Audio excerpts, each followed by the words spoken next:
Ďakujem pekne.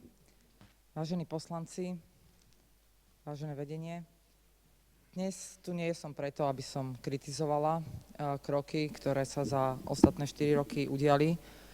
Chcem vám, ako poslancom staromestským, povedať niečo, čo vám možno aj uniklo.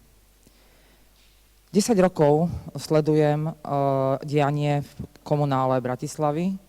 Za 10 rokov sa nestalo, aby občan Starého Mesta bol tak nespokojný, že neprišiel za vami, ale prišiel na mestské zastupiteľstvo, kde vystúpil a pánovi primátorovi hovoril, že tak arogantné vedenie Starého Mesta, aké je dnes, nezažil.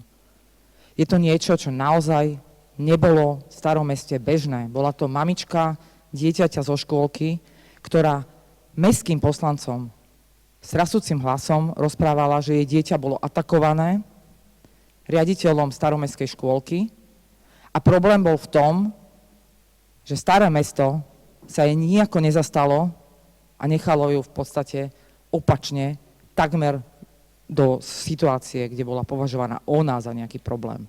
Toto sa diať nemôže.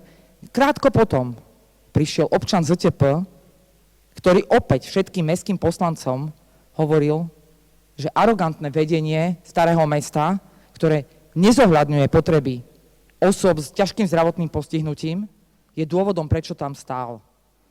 Mali by ste to vedieť, pretože vy zastupujete toto vedenie a ja si myslím, že robí hanbu hlavnému mestu a robí aj hanbu tým, ktorí robia najlepšie, ako sa dá.